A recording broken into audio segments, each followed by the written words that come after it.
दोस्तों हमारे चैनल नाथ आबिद नीमजी को लाइक और सब्सक्राइब करके हमारी हौसला अफजाई फरमाएं। चलिए, रिस्क का गेट नंबर 2।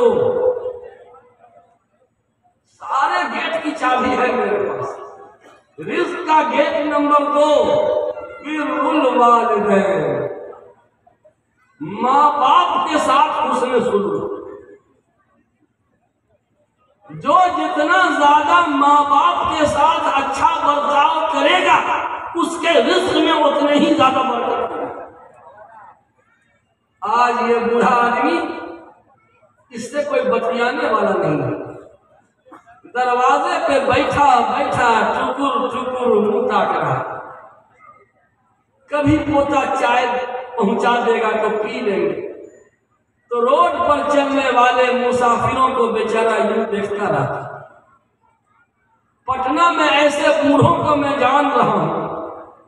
एक बुआ खाना पकाने वाली नौकरानी आती है, खाना पका के चली जाती है। अगले दिन वो आएगी, बेल बजाएगी तो बूढ़ा बेचारा लुढ़कते लुढ़कते लगड़ाते लगड़ाते गेट खोलेगा।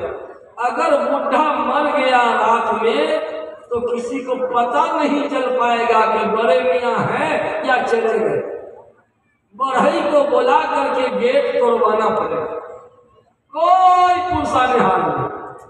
क्या उसके पास बेटा नहीं है? कोई अमेरिका में, कोई कनाडा में, कोई दुबई में, बड़ी बड़ी कंपनियों में 4-4 लाख की सैलरी उठा रहा है। और उसका बूढ़ा बाप खुद अपने घर में घर का बोझ बना हुआ, अपाहिज बना। मेरे दोस्तों, बूढ़ों को यूं लावारिस मत छोड़ो। ये बूढ़ों का जिसने इकराम किया गोया अल्लाह का इकराम किया। जब बाल में सफेदी आ जाती है तो इन बूढ़ों का हाथ अल्लाह खाली नहीं लौटाता।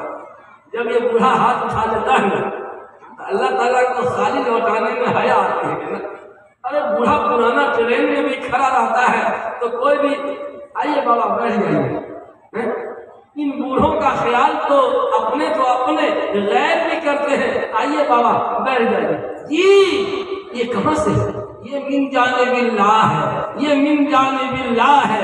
बूढ़ों का इकराम सबके दिल में अल्लाह ने डाल रखा है। तो क्या अल्लाह की नजर में इन बूढ़ों का कितना इकराम होगा? जब बाल में सफेदी आ जाती है तो अल्लाह ताला इस बूढ़े के हाथ को खाली नहीं लौटाते हैं। मेरे दोस्तों, माँ बाप के साथ जितनी खिदमत, जितना अच्छा बर्ताव करोगे उतने ही तुम्हारे रिज़्क़ में बरकत होगी। आज लोग बड़े बुजुर्गों से दुआ करवाते हैं। जहां कोई बड़े बुजुर्ग पीर साहब आ गए, लोग चुप पड़ेंगे। थोड़ा बोतल फूंक दीजिए, पानी फूंक दीजिए, सर पे हाथ डाल दीजिए, मुसाफा करने के लिए धक्का मुक्की होता है। मेरे दोस्तों, अगर दुआ लेना है तो बूढ़े माँ बाप से दुआ ले लो। कसम खुदा की, किसी बड़े से बड़े बुजुर्ग इमाम हरम के बारे में भी कोई हदीस नहीं है कि इमाम हरम दुआ करते तो दुआ कबूल ही होगी। इमाम हरम की दुआ कभी रद्द नहीं होती, कहीं नहीं लिखा।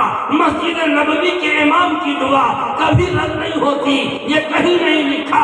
मस्जिद अक्सा के इमाम की दुआ कभी रद्द नहीं होती, ये कहीं नहीं लिखा। लेकिन दावतुल वालिद लिवलदिही, माँ बाप की दुआ औलाद के लिए ये रद्द नहीं होती।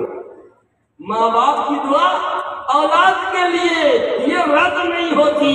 ओ बेटे लोग, दुआ लेना है तो माँ बाप से दुआ ले। हाथ चूमना है, माँ बाप का हाथ चूम लो।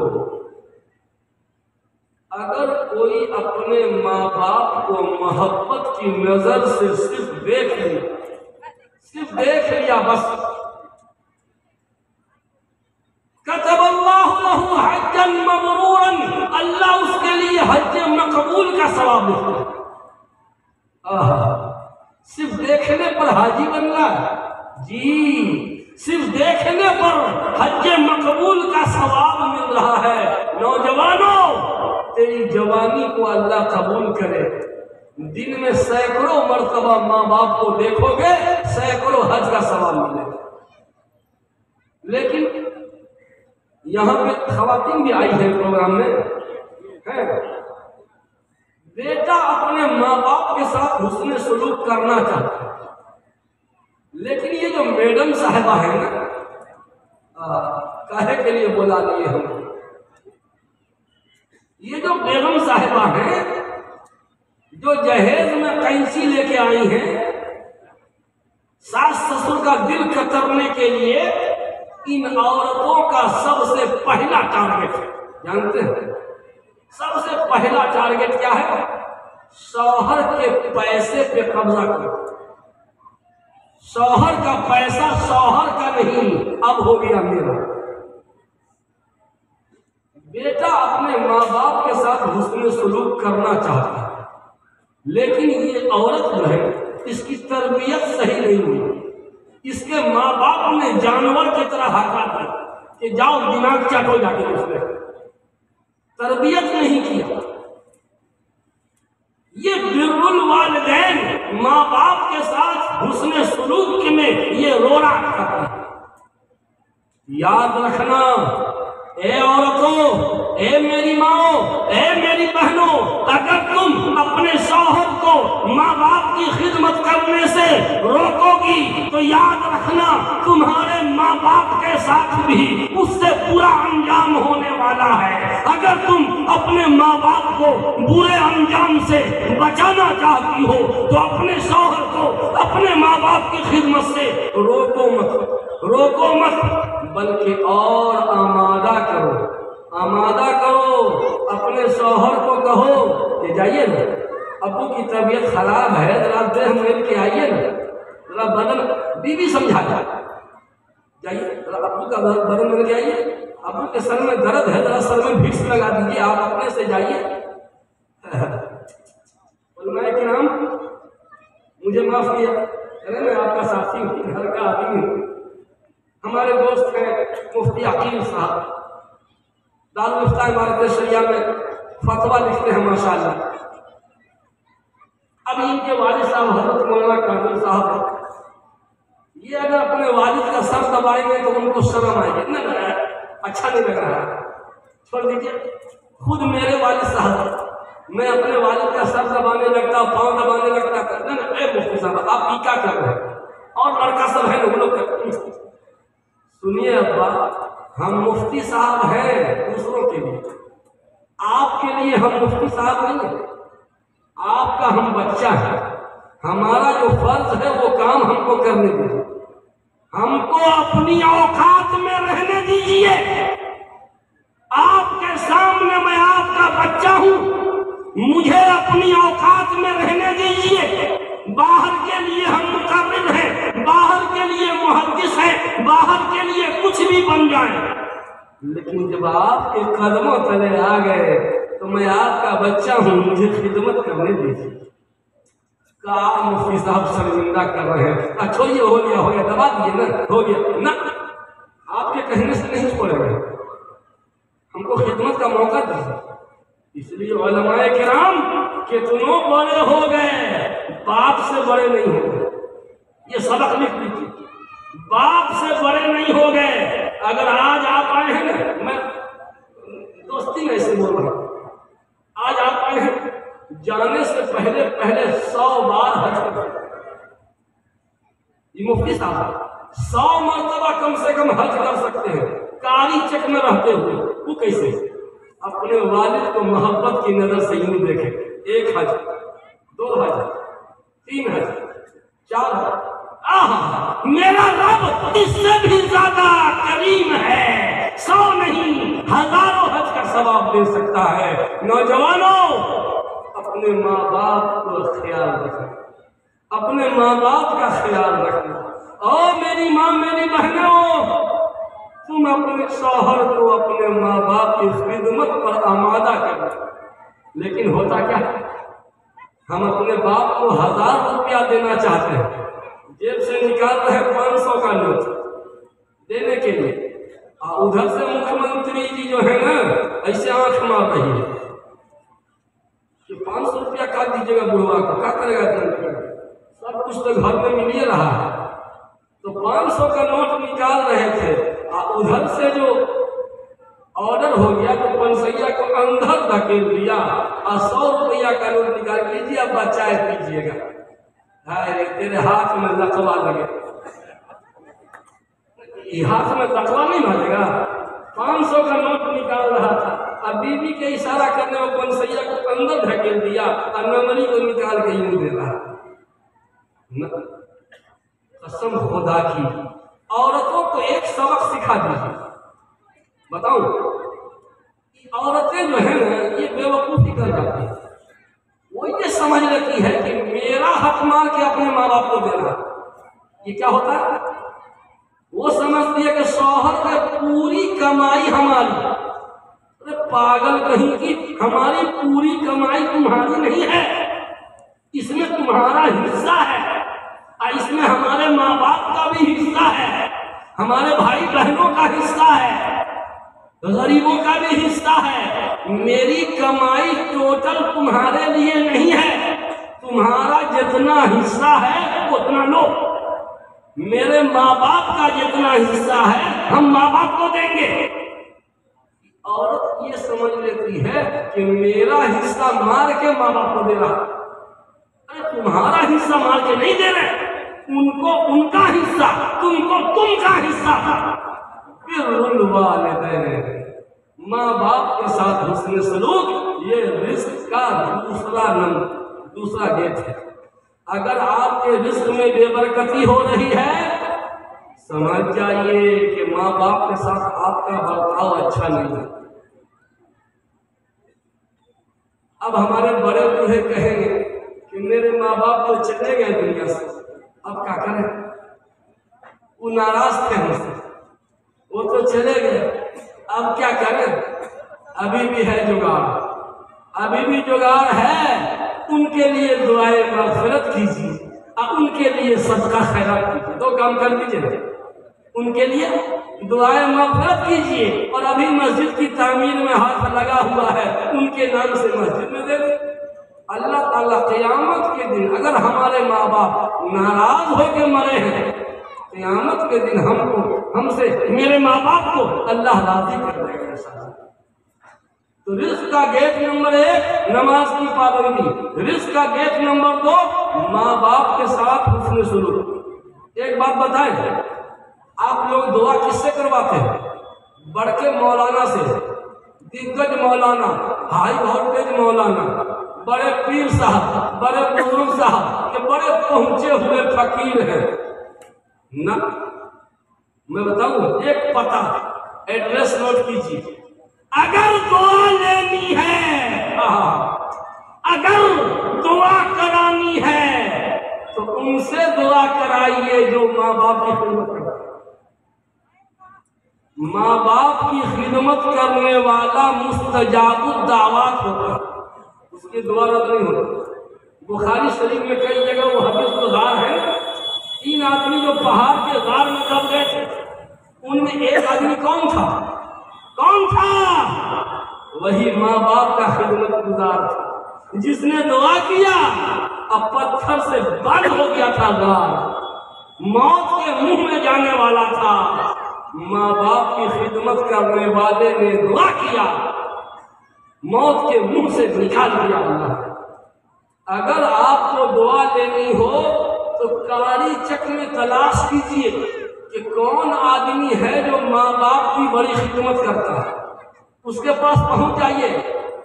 भैया अस्सलाम वालेकुम, एक काम था आपसे। देखिए ना, हमारे बचवा की तबीयत खराब है, आप थोड़ा सा दुआ कर दें। क्या बात कर रहे हैं? दुआ के लिए इमाम साहब को पर्ची दीजिए ना, हम तो वहां तो देंगे ही पर्ची, हम आपसे दुआ कराने आए हैं। वो क्यों? इसलिए कि आप माँ बाप की खिदमत करते हैं।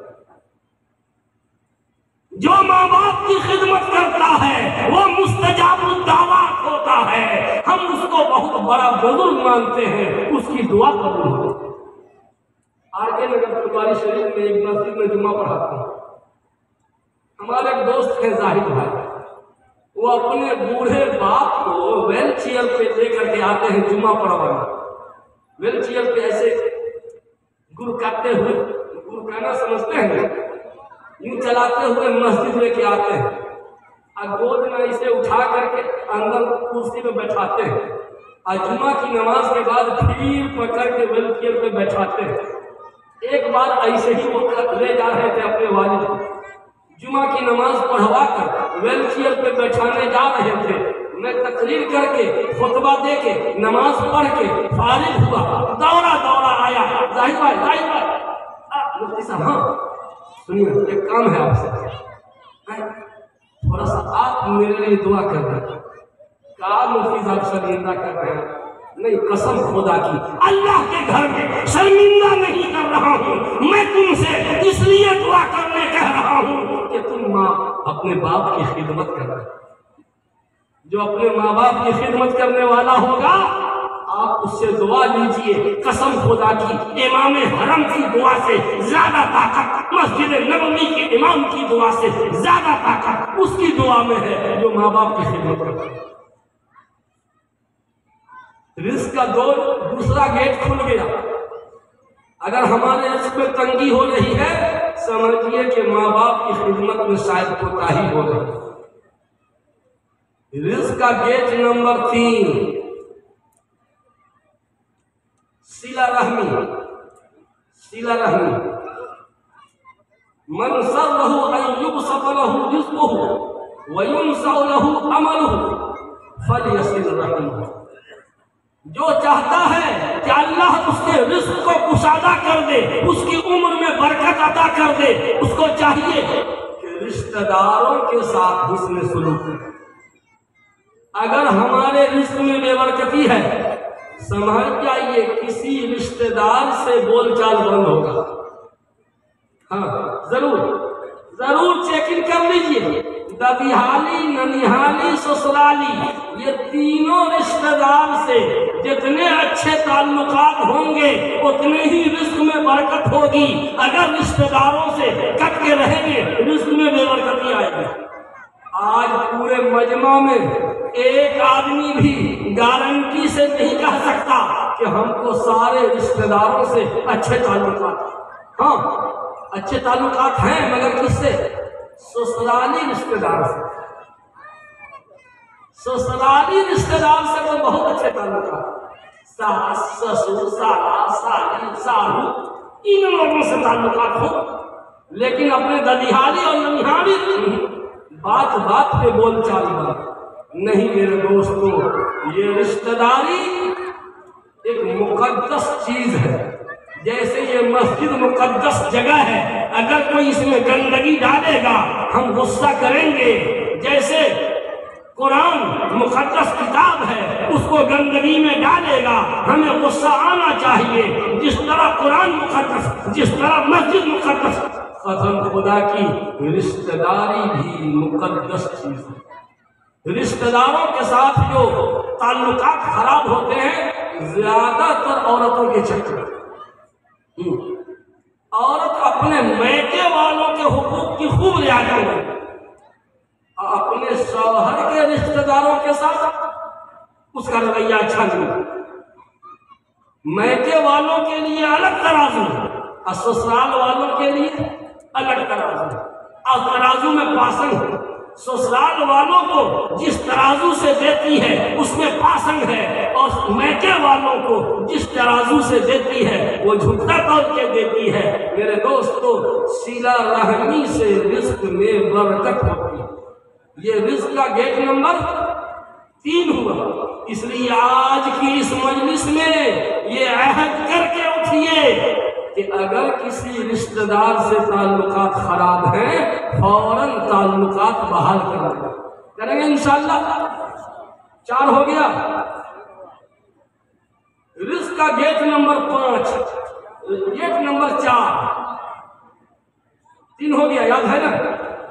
गेट नंबर 4, सूरा वाक़िया की तिलावत।